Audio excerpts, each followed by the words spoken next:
বিবিসির সেই সাক্ষাৎকারে ডক্টর মোহাম্মদ ইউনূস সাহেব বেশ কঠোরভাবে বাংলাদেশের বর্তমান পরিস্থিতি সম্পর্কে বর্ণনা করেছেন।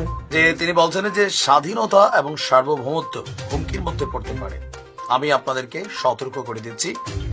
আসসালামু আলাইকুম ভিউয়ার্স, দেশ ও দেশের বাহির থেকে যারা আমার ভিডিওটি প্লে করেছেন জানাচ্ছি আন্তরিক শুভেচ্ছা অভিনন্দন। আশা করি সবাই ভালো আছেন, সুস্থ আছেন, আলহামদুলিল্লাহ। তো ভিউয়ার্স, অন্তর্বর্তীকালীন সরকার ডক্টর মোহাম্মদ ইউনূস ও সেনাপ্রধান ওয়াকার এদিকে তারেক রহমান, এই তিনজনের ভেতরে এখন ব্যাপক তর্ক বিতর্ক ও কাদা ছোড়াছুড়ি চলছে। আগামী নির্বাচনকে কেন্দ্র করে বাংলাদেশটা কে তার নিজের আয়ত্তে নেবে এটা নিয়ে চলছে তাদের ভেতরে গোপন প্রতিযোগিতা, যা সাধারণ জনগণের কাছে প্রকাশ না হলেও আজকের এই তদন্ত যারা আপনারা স্পষ্ট জানতে পারবেন যে অন্তর্বর্তীকালীন সরকার ডক্টর ইউনূস, তারেক রহমান ও সেনাপ্রধানের ভেতরে কত ভয়ঙ্কর একটি সম্পর্ক তৈরি হয়েছে এবং একে অপরের উপরে ভয়ঙ্কর অ্যাটাক করার জন্য প্ল্যানিং করছে। বিস্তারিত জানবো রিপোর্টে। সো ভিডিওতে যাওয়ার আগে ছোট রিকোয়েস্ট করবো, যারা এখনো চ্যানেলটি সাবস্ক্রাইব করেননি, নিয়মিত দেশের সকল আপডেট সবার আগে জানতে অবশ্যই চ্যানেলটি সাবস্ক্রাইব করে পাশে রাখবেন। দর্শক আসুন স্ক্রিনে। সাম্প্রতিক সময়ে Nobel laureate doctor Mohammad Yunus সাহেবের একটি সাক্ষাৎকার ছাপিয়েছে বিবিসি। বিবিসির সেই সাক্ষাৎকারে ডক্টর মোহাম্মদ ইউনূস সাহেব বেশ কঠোরভাবে বাংলাদেশের বর্তমান পরিস্থিতি সম্পর্কে বর্ণনা করেছেন। তিনি বেশ শক্ত অবস্থান গ্রহণ করে জনতার যে ক্ষমতা তিনি পেয়েছেন সেই জনতার পক্ষেই দাঁড়িয়েছেন। কেউ কেউ ডক্টর মোহাম্মদ ইউনূসের এই ইন্টারভিউকে কঠোর কেন হলেন সেভাবেও এখন আবার মন্তব্য করা শুরু হয়ে গিয়েছে। তার মানে ডক্টর মোহাম্মদ ইউনূস নরম ভাষায় কথা বললে তখন হয় তিনি প্রশাসনিকভাবে দুর্বল, আবার ডক্টর মোহাম্মদ ইউনূস শক্তভাবে কথা বললে তখন হয় এটা ওনার সাথে যায় না, উনি ইনোসেন্ট থাকাই উচিত ছিল। এই ধরনের মতদ্বৈততাপূর্ণ বিভিন্ন ভিডিও, মন্তব্য, বক্তব্য বিভিন্ন জায়গায় দেয়া হচ্ছে।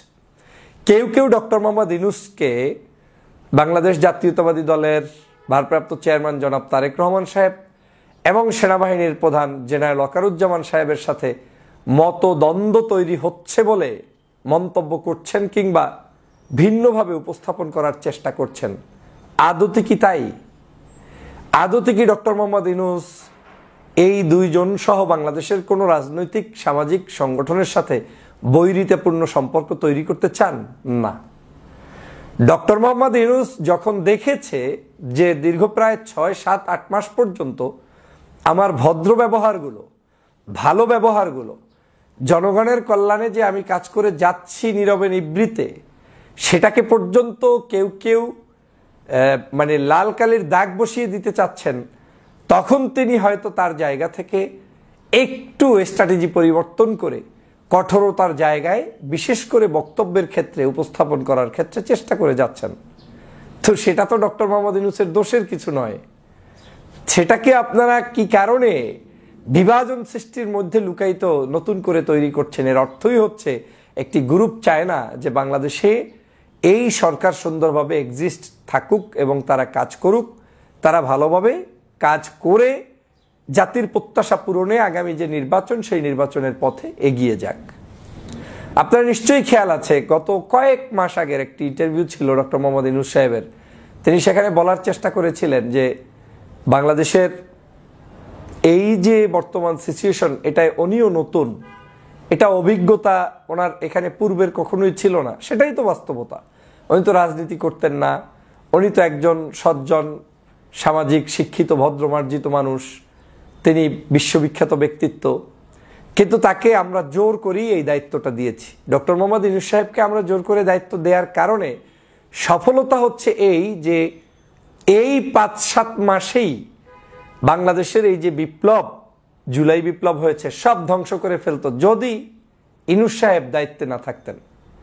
যে কেউ থাকলে তাকে পার্শ্ববর্তী দেশ যে কোনো মূল্যে একেবারে তার পরিকল্পনা মাফিক ষড়যন্ত্র করে ধ্বংস করে দিতে পারত। একমাত্র ডক্টর মোহাম্মদ ইউনূস থাকার কারণে আজকের ইউরোপ, আমেরিকা, কানাডা, অস্ট্রেলিয়া, বিশ্বের যত বড় বড় পরাশক্তি সবাই ইউনূস সাহেবকে সাহায্য করছে, তার পাশে দাঁড়াচ্ছে, বা তাকে নিয়ে অন্তত পক্ষে কোনো বৈরী খারাপ মন্তব্য কেউ করতে যাচ্ছে না।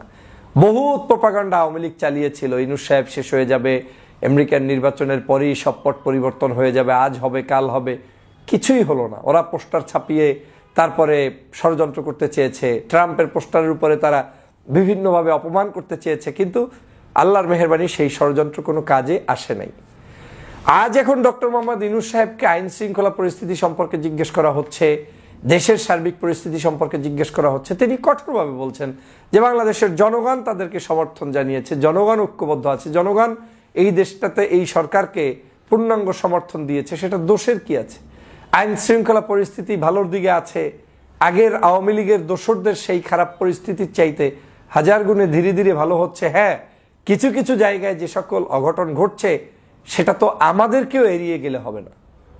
আমাদের পুলিশ প্রশাসন সবকিছু তো সুন্দরভাবে এখনো দাঁড়ায়নি।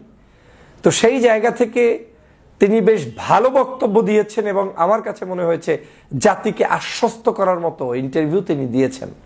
এখন আপনারা চাচ্ছেন যে জাতিকে তিনি যে কোনো মূল্যে যাতে বক্তব্য দিতে গিয়ে এমন কিছু বক্তব্য দেখ যে বক্তব্য দিলে আপনি মানে ইউনূস সাহেবকে দুর্বল মনে করবেন, সেই ধরনের বক্তব্য আপনারা দেয়াতে চান, কিন্তু জাতি সেটা প্রত্যাশা করে না। বাংলাদেশে এখনো যদি গণভোটের আয়োজন করেন যে বাংলাদেশে ডক্টর মোহাম্মদ ইউনূস সাহেবকে কতদিন রাখতে চান, আমি নির্দ্বিধায় বলতে পারি 70 থেকে 80% এখনো মানুষ বলবে যে ডক্টর মোহাম্মদ ইউনূস সাহেব দীর্ঘদিন থাকুক, তিনি আমাদের দেশে একটি সুন্দর পরিস্থিতি বানিয়ে দিয়ে দেখ, তারপরে ইউনূস সাহেবের আপনার নির্বাচন করুক বা অন্য কিছু করুক। জনগণও কিন্তু বাংলাদেশের মানুষের শান্তির জন্যই ডক্টর মোহাম্মদ ইউনূসকে দীর্ঘদিন পর্যন্ত চায়। কিন্তু ডক্টর মোহাম্মদ ইউনূস কিন্তু বারবার বলে আসছেন যে আগামীর মার্চ বা জুন, ডিসেম্বর এই টাইমগুলোর মধ্যেই নির্বাচন করতে তিনি চাচ্ছেন।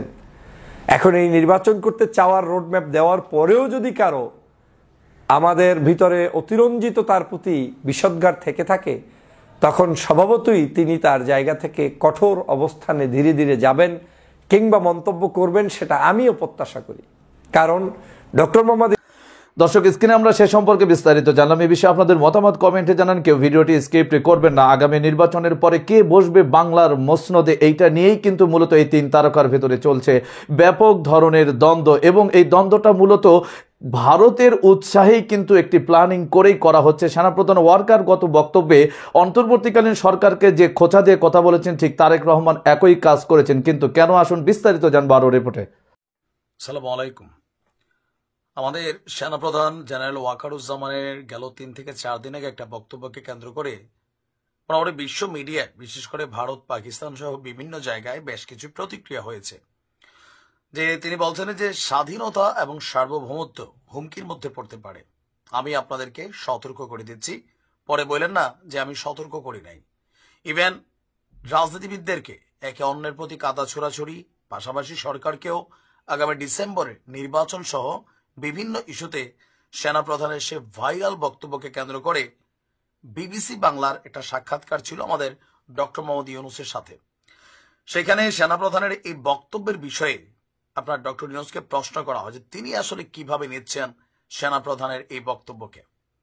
তো বিবিসি বাংলাকে দেওয়া সাক্ষাৎকারে আপনার প্রধান উপদেষ্টা বলছেন, সেনাপ্রধান চাইলে নিজের মতামত প্রকাশ করতে পারেন, সেক্ষেত্রে সরকারের সমর্থন করা বা না করার বিষয় নয়। তবে হ্যাঁ, ঐক্য নষ্ট হলে স্বাধীনতা এবং সার্বভৌমত্ব বিপন্ন হবে।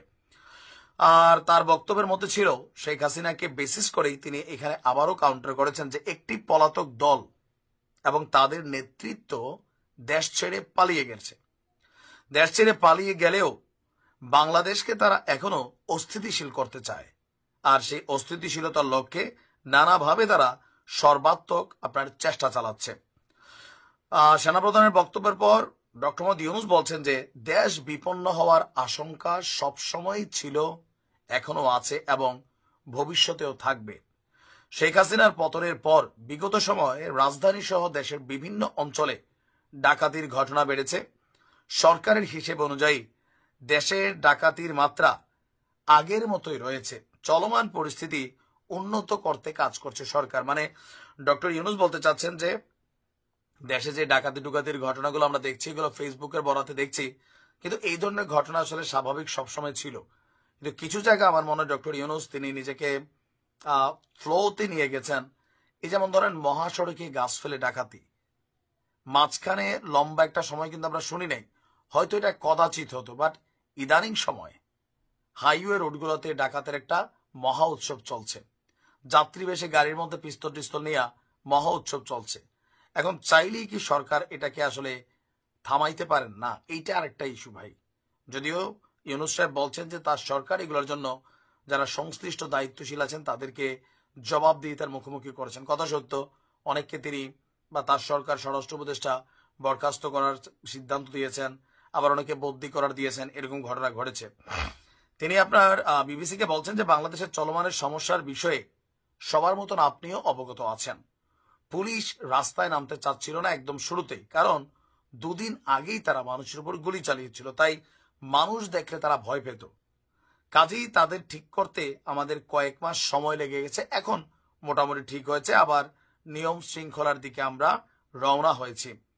তার বক্তব্য যে তার নেতৃত্বে এই অন্তর্বর্তীকালীন সরকার আইন শৃঙ্খলা পরিস্থিতি সংস্কার, গত 7 মাসে নির্বাচন, ছাত্রদের নেতৃত্বে নতুন দল গঠন সহ রাজনৈতিক নানান ঘটনা প্রবাহ নিয়ে তিনি বিবিসিকে দেওয়া সাক্ষাৎকারে বলছেন সরকার মোটামুটি সফল।